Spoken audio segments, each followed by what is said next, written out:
नमस्कार। OTT India TV में मैं सुरभि आपका स्वागत करती हूँ। आज हम बात करने जा रहे हैं एक ऐसे मुद्दे के ऊपर जो हम सब के लिए बहुत गर्व की बात है। आज हम बात करने जा रहे हैं विश्व हिंदी दिवस जो आज है, उसी के बारे में हम विस्तृत चर्चा करने जा रहे हैं।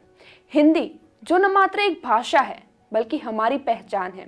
हिंदुस्तान जिसके नाम में ही हिंद आता है, हिंदी आता है, तो हिंदी भाषा जो हमारी राजभाषा है उसका जन्म कैसे हुआ, क्या है हिंदी भाषा का इतिहास, क्या है विश्व हिंदी दिवस का इतिहास, क्या है हिंदी भाषा का महत्व और आगे जाकर जो आने वाली पीढ़ी है उसके ऊपर या फिर सोशल मीडिया की वजह से हिंदी भाषा के ऊपर क्या क्या प्रभाव पड़ रहा है, और कई सारी ऐसी जानी अनजानी बातें हिंदी भाषा के बारे में हम जानेंगे एक ऐसे इंसान से जिनका व्यक्तित्व खुद हिंदी भाषा है, जो खुद हिंदी भाषा के बहुत बड़े पुजारी हैं। ऐसे व्यक्ति जो खुद एक बहुत ही महान लेखक है और कवि है, जो है सिद्धार्थ मिश्र स्वतंत्र जी, आज हमारे साथ जुड़ गए हैं।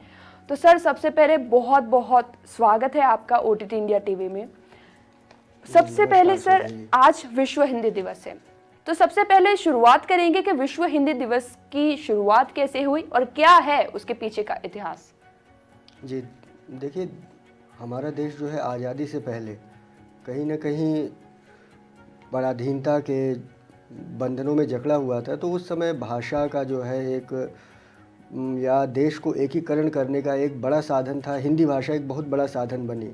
तो देश के आज़ाद होने के बाद फिर प्रयास किए गए कि पूरे विश्व को जो है अपनी हिंदी भाषा से आकर्षित किया जाए या हिंदी भाषा के आकर्षण तक पहुंचाया जाए, क्योंकि भारतीय लोग जो है अंग्रेज़ों के भी काल में जो है गुलाम बना के या विभिन्न द्वीपों पे विश्व के विभिन्न कोनों में बसे थे। तो उन सारे लोगों को भाषा के एक सूत्र में जोड़ने का प्रयास था विश्व हिंदी दिवस।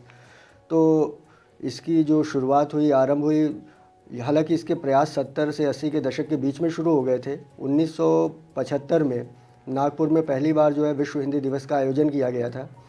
लेकिन इस क्रम को लगातार निरंतर बनाने का जो श्रेय जाता है वो हमारे जो है भूतपूर्व प्रधानमंत्री डॉक्टर मनमोहन सिंह को जाता है।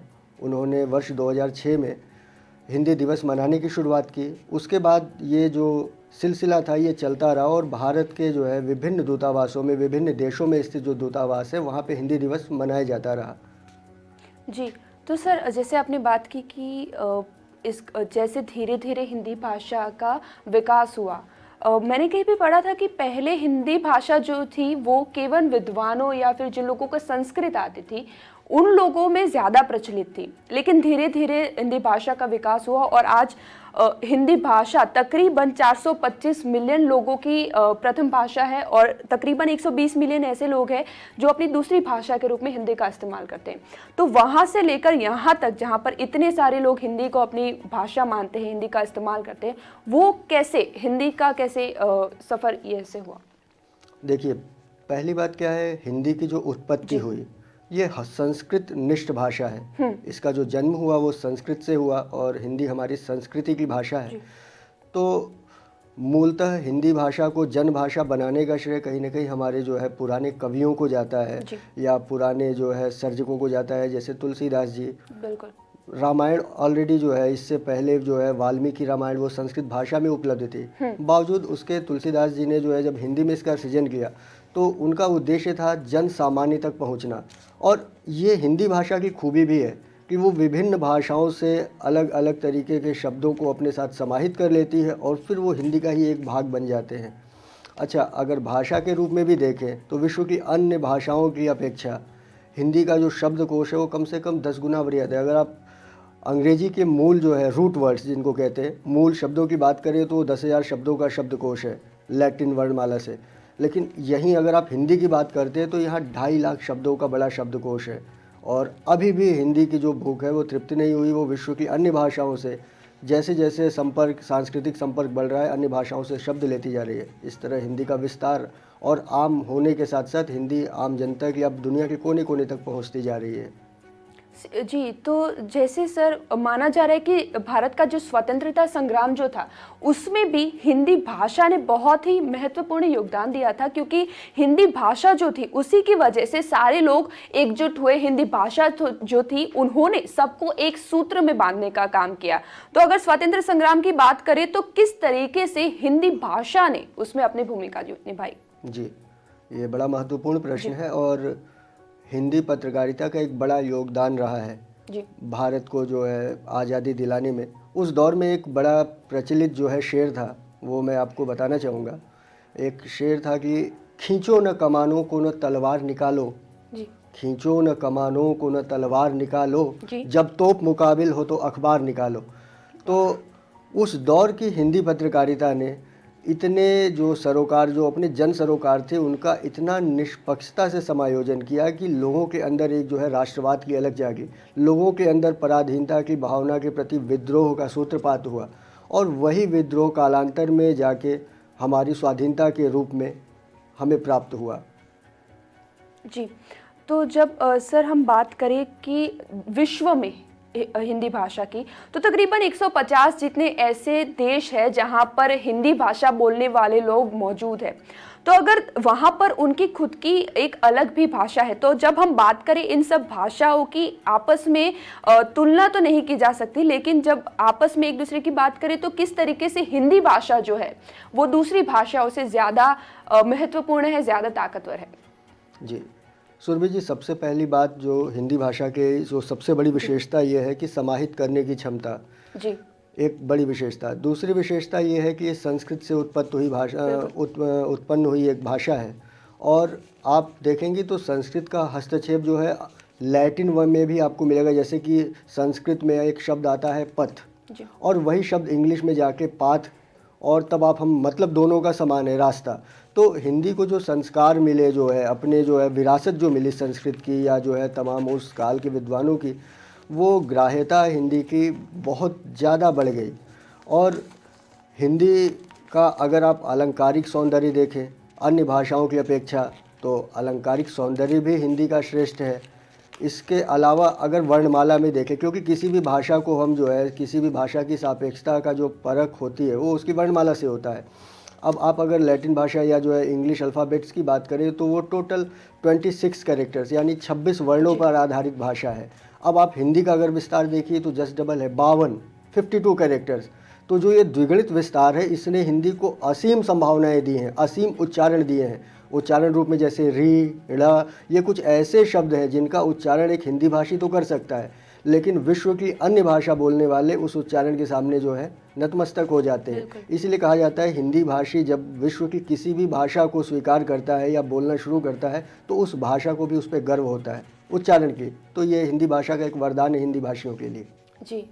तो सर जैसे अभी युग है डिजिटल मीडिया का, हम खुद एक ओटीटी प्लेटफॉर्म है, तो जब हम डिजिटल मीडिया की बात करते हैं तो एक सर्वे में ये पता लगाया गया कि 94% जो मांग है वो हिंदी भाषा की है, जबकि डिजिटल कंटेंट में इंग्लिश की बात करें तो वो उतनी नहीं है। लेकिन हिंदी भाषा का इतनी बड़ी मांग होना, तो कहीं ना कहीं सोशल मीडिया की वजह से हिंदी भाषा के ऊपर क्या प्रभाव पड़ रहा है? जो अभी सोशल मीडिया का ज़माना, युवा जो है वो ज़्यादातर सोशल मीडिया पे एक्टिव है, तो ये जो कंटेंट की मांग के आंकड़े की बात की जाए या फिर हिंदी भाषा की सोशल मीडिया में बात की जाए, तो क्या फ़र्क पड़ रहा है हिंदी भाषा के ऊपर सोशल मीडिया या फिर डिजिटल मीडिया की वजह से?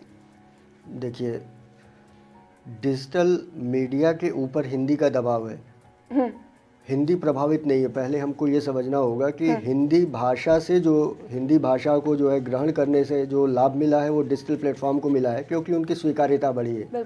एक दबाव है उनके ऊपर चिरस्थायी। जैसे आप आज गूगल देखिए, वो भी हिंदी समझता है। माइक्रोसॉफ्ट ने भी सारी चीज़ें हिंदी में डेवलप की, ट्विटर से लेके फेसबुक से लेके ये तमाम डिजिटल प्लेटफॉर्म जब से अस्तित्व में आए हैं कहीं ना कहीं हिंदी को विस्तार मिलता जा रहा है। आज हिंदी 1 अरब की जो है 1 अरब ऐसे लोग हैं वैश्विक रूप में जो कि हिंदी को समझते हैं किसी न किसी रूप में। उनमें जो है 70% से अधिक लोग हैं जो कि हिंदी में बात कर सकते हैं। आज ब्रांडिंग की बेस्ट भाषा हिंदी को माना जाता है, क्योंकि भारत एक बड़ा, अगर पाश्चात्य की सोच को हम देखें तो हमारे यहाँ क्या जो परंपरा हमारी थी वो वसुधैव कुटुंबकम, हम लोग परिवार, विश्व एक परिवार मानते थे। लेकिन ये जब परंपरा विदेशों की ओर उन्मुख हुई तो वहाँ विश्व एक बाजार, ग्लोबल विलेज की अवधारणा आई। तो हिंदी वो संपर्क सेतु है जो पूरी दुनिया को एक बड़ा बाजार देती है, क्योंकि अगर आप पॉपुलेशन के हिसाब से, आबादी के हिसाब से बात करें तो हिंदुस्तान दुनिया का जो है दूसरा सबसे बड़ी आबादी वाला देश है। तो हिंदी क्या है, बाजार की इसलिए जो है सर्वप्रमुख और सर्वमान्य भाषा है, जिसके दबाव में विभिन्न डिजिटल प्लेटफॉर्म्स हैं, उन्हें मजबूरी में हिंदी को स्वीकार करना पड़ेगा। जी, तो सर जब हम बात करें भाषा की मजबूताई की, तो विश्व आर्थिक मंच के हिसाब से हिंदी जो भाषा है वो दुनिया की 10 सबसे शक्तिशाली भाषाओं में से एक है। तो जैसे विश्व गुरु की परिकल्पना की हम बात करें, तो ये जो भाषा का प्रभुत्व है वो उस चीज़ में कैसे अपनी भूमिका निभाएगा? देखिए, जब हम विश्व गुरु की बात करते हैं तो ये एक ऐसा भाव है जिसमें एकीकरण की जो भावना है वो सन्निहित है। जी। तो अगर हमें भारत को किसी एक सूत्र में पिरोना है, किसी एक मुद्दे पे एक करना है, तो वो राष्ट्रभाषा सर्वश्रेष्ठ विकल्प हो सकता है। अच्छा, इस विषय में पुराने समय से लेके आज तक प्रयास किए जा रहे हैं। मैं आपको बताना चाहूँगा कि कबीरदास जी से लेके स्वामी वल्लभाचार्य, चैतन्य महाप्रभु, मतलब या मीराबाई के भजन, ये तमाम जो है इन लोगों ने अपनी जो रचना का जो एक संसार जो रचा वो हिंदी भाषा में रचा। क्यों? क्योंकि इनकी पहुँच बढ़े और देश कहीं ना कहीं एकात्मकता के सूत्र में बंधे। इसी बात को ध्यान में रख के जो है गांधी जी ने कहा था कि हिंदी भारत की आत्मा है। बिल्कुल। तो अगर हम आत्मिकता को, उस आत्मीय भाव को स्वीकार करते हैं तो हमारे जो है या भारतीय जनों के बीच में एक एकात्मकता का संबंध स्थापित होगा। और जब हम एक होंगे, एकीकरण की जो है भावना के तहत कार्य करेंगे, तो निसंदेह हमारा विस्तार भी होगा, विकास के नए आयाम भी स्थापित किए जाएंगे। तो कहीं ना कहीं विश्वगुरु का गौरव हमारे आसपास होगा। जी, तो सर हिंदी भाषा की अगर हम शिक्षा के रूप में बात करें, तो हालांकि हिंदी जो है वो दुनिया की दूसरी सबसे ज़्यादा बोली जाने वाली भाषा है, लेकिन अगर हिंदुस्तान में कई सारे ऐसे इलाके हैं जहाँ के बच्चों की अगर हम बात करें, तो बच्चों के लिए हिंदी एक भाषा नहीं, एक विषय मात्र है, एक सब्जेक्ट है। तो इस चीज़ को हम कैसे देख सकते हैं और आने वाले भविष्य के ऊपर इस चीज़ का क्या असर पड़ेगा? देखिए, इस चीज़ को समझने के लिए सबसे पहले हमको ये समझना होगा, हमारे जीवन में जो माँ का स्थान होता है वही मातृभाषा का स्थान होता है। मातृभाषा और मातृभाषा, तो ये जो है सबसे बड़ा जो है सोच बदलनी होगी। इस स्तर पे राजकीय प्रयास किए जाने की जो है ज़रूरत है, जहाँ सरकार को कुछ ऐसे मानक तय करने होंगे कि हिंदी की एक अनिवार्यता, एक स्वीकृति होनी चाहिए। अगर देखा जाए तो वैश्विक रूप से हम दुनिया के जो है सबल सिने इंडस्ट्रीज़ में से एक है, लेकिन आज जो है अगर इंडस्ट्री की बात की जाए तो रोमन में स्क्रिप्ट्स लिखी जाती हैं। लोग हिंदी पढ़ने से कतराते हैं, हिंदी बोलते हैं लेकिन वो रोमन स्क्रिप्ट्स में बोलते हैं। तो अगर सरकारी स्तर पे कुछ ऐसे प्रयास किए जाएं जहां हिंदी को अनिवार्य भाषा माना जाए, तो निसंदेह उसका सकारात्मक प्रभाव पड़ेगा। अच्छा, आप अगर देखिए तो विभिन्न जो है जो सरकारी संस्थाएँ हैं वहाँ पर एक राजभाषा विभाग है। ये महज खाना पूर्ति का जो है माध्यम बन जाता है, क्योंकि उस तरह की जो एक्टिविटीज़ होनी चाहिए, जो गोष्ठियाँ होनी चाहिए, वो कहीं ना कहीं उनकी जो है गिनती कम है। तो आपको कुछ ऐसे रोचक प्रयास करने होंगे, या हिंदी से संबंधित जो है अपने ऐतिहासिक तथ्यों को सामने रखना पड़ेगा। तो अपने आप निसंदेह लोगों का जुड़ाव हिंदी के साथ बढ़ेगा। सर अगर हम बात करें हिंदी भाषा की, जैसे दैनिक दिनचर्या में जो हम रूटीन में भाषा यूज़ करते हैं हिंदी की, तो उसमें भी कई सारी ऐसी चीज़ें जैसे खड़ी बोली है या फिर जो राजस्थानी है, जो अपने इलाके के हिसाब से भाषा जैसे बदलती है। तो इस चीज़ का सौंदर्य आप किस तरीके से देखते हैं? देखिए, ये विविधता जो है ना, यही हिंदी का सौंदर्य है। हिंदी की सबसे बड़ी विशेषता ये है कि ये एक भाषा है जो 5 उपभाषाओं एवं 17 बोलियों में विभक्त की जा सकती है, जिनमें बुंदेलखंडी है, जिनमें अवधी है, जिनमें भोजपुरी है। तो ये सारी जो है भाषाएं मिलके जो है हिंदी को एक नया विस्तार देती हैं। अच्छा, बोली के हिसाब से भी देखा जाए तो हर बोली की अपनी लोक कला है, अपने लोकगीत हैं और उनमें कुछ ऐतिहासिक तथ्य निहित हैं। तो ये हिंदी की सबसे बड़ी विशेषता है कि जो है इतना विशेषीकरण मिलता है। आप अगर अलंकारों के स्तर पे भी देखें तो हिंदी में जो है जो अलंकृत प्रयोग किए जाते हैं वो आपको अन्यत्र भाषाओं में मिलना जो है दुर्लभ होगा। जैसे आपको मैं अलंकारों के बात करूं अगर, तो आपने सुना होगा गांधी जी का एक वो भजन प्रायः गाते थे, रघुपति राघव राजा राम। तो यहाँ र वर्ण की जो है आवृत्ति बार बार आ रही है, ये अनुप्रास अलंकार। फिर एक जो है यमक अलंकार होता है, तो वहाँ उपमाओं की बात की जाती है। उत्प्रेक्षा अलंकार है, अतिशयोक्ति अलंकार है, जैसे कहते मुखड़ा चांद सा टुकड़ा।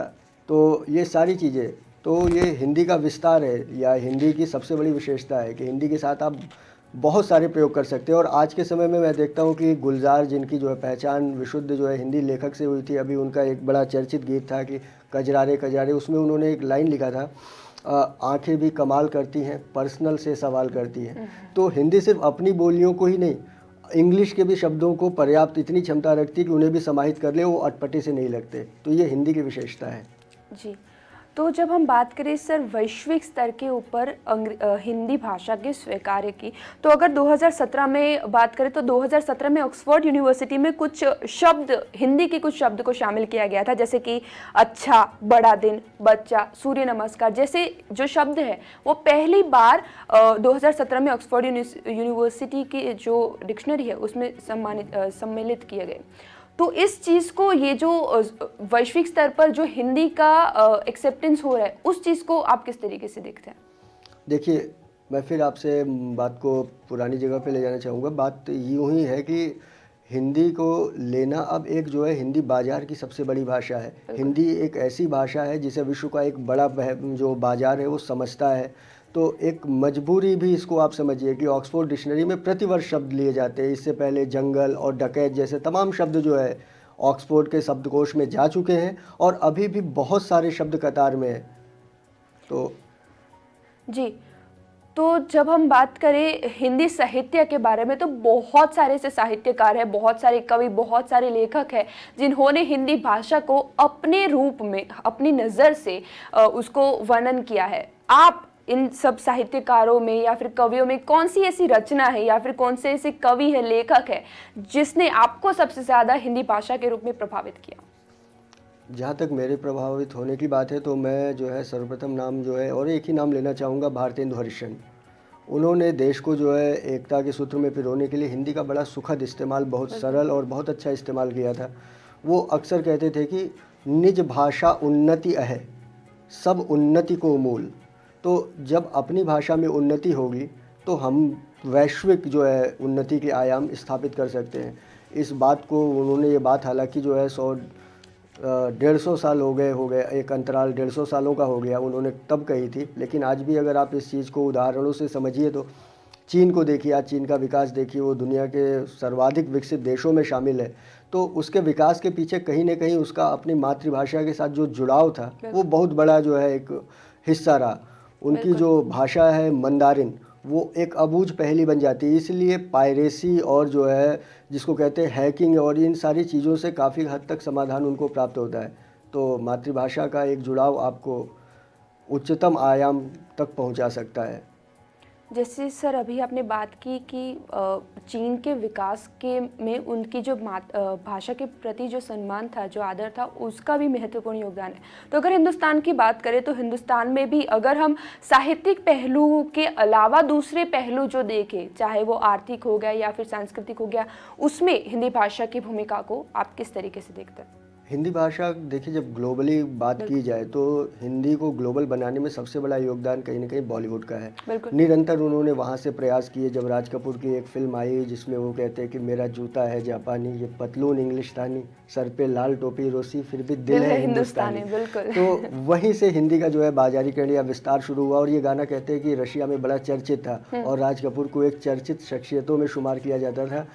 फिर देवानंद की बारी आई तो उन्होंने अपने हिस्से का काम किया। तो मेनली जो है हिंदी भाषा को एक जो बड़ा बाजार दिया, उसके पीछे बॉलीवुड का निरंतर योगदान रहा। और जैसे मैंने कहा कि दुनिया भर के जो है आज कलाकार आपके जो है देश में, आपकी इंडस्ट्री में काम कर रहे हैं। और ये वो ऐसा वैश्विक सोपान है जो भारत को कहीं ना कहीं और देशों के कंपैरिजन में, अगर गीत संगीत की बात की जाए तो बॉलीवुड की बात की जाए तो गीत संगीत के बिना बॉलीवुड का जिक्र अधूरा है। और ये एक ऐसी इंडस्ट्री है शायद पूरी दुनिया की जहाँ म्यूज़िक का जो सेंस है वो फिर वैसा आपको पूरी दुनिया में कहीं देखने को नहीं मिलेगा। तो ये तमाम खूबियाँ हैं जो विदेशियों को भी आकर्षित करती हैं। आप देखेंगे बनारस, मथुरा, ग्वालियर, ये जो पुराने शहर हैं, आपको वहाँ पे तमाम जो है विदेशी मिल जाएंगे जो भारतीय घरानों में भारतीय संगीत और हिंदी सीखने के लिए आते हैं।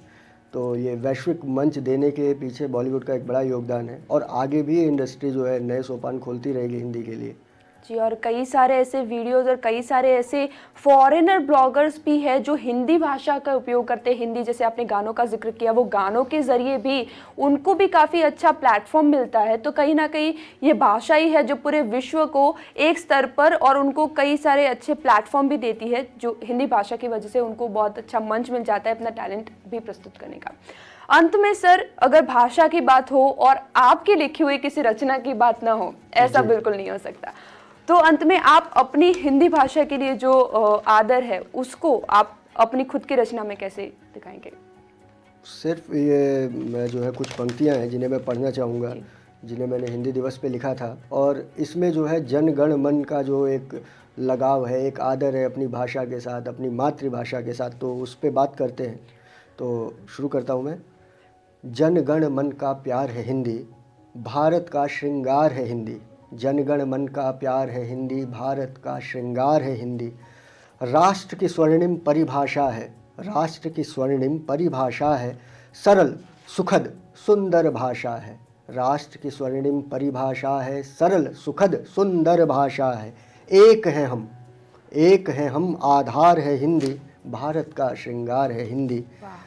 जन के मन की बात बताती, जन के मन की बात बताती, मातृभाव का स्नेह जताती। जन के मन की बात बताती, मातृभाव का स्नेह जताती। अमूल्य निधि उपहार है हिंदी, वाह! भारत का श्रृंगार है हिंदी। जनगण मन का प्यार है हिंदी, भारत का श्रृंगार है हिंदी। इन्हीं शब्दों में हिंदी दिवस की, वैश्विक हिंदी दिवस की ढेर सारी शुभकामनाएं तमाम दर्शकों को।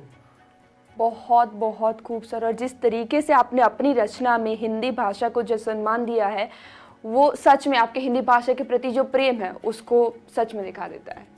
तो बहुत बहुत शुक्रिया सर, आज के दिन पर आप अपना जो हिंदी के प्रति जो प्रेम है वो आपने दिखाया, और कहीं ना कहीं कुछ ऐसी बातें कही जो हिंदी भाषा या फिर हिंदी विश्व हिंदी दिवस के ऊपर हम सबको जाननी भी ज़रूरी थी, और कहीं ना कहीं कुछ बातें हमको पता भी नहीं थी। तो बहुत शुक्रिया सर आपका समय देने के लिए ओटीटी इंडिया को। ओटीटी इंडिया के तमाम दर्शकों को विश्व हिंदी दिवस की शुभकामनाएं, और इतने रचनात्मक पहल के लिए इस मंच को बहुत बहुत धन्यवाद। बहुत बहुत शुक्रिया सर। तो आज तो हमने बात की विश्व हिंदी दिवस के ऊपर कई सारे ऐसे जाने अनजाने और रोचक तथ्यों के बारे में जो शायद हिंदी भाषा के बारे में हमको नहीं पता थे, और जाना हमने सिद्धार्थ जी से कि हिंदी भाषा का वैश्विक स्तर पर और भारत के साहित्य के अलावा अन्य पहलू पर क्या असर है, और आगे भी कई सारे ऐसे टॉपिक के ऊपर, कई सारे ऐसे मुद्दों के ऊपर ऐसे ही एक्सपर्ट भी लेकर हम पेश होते रहेंगे। तब तक के लिए आप जुड़े रहिए ओटीटी इंडिया टीवी के साथ, और आप सबको विश्व हिंदी दिवस की बहुत बहुत शुभकामनाएं।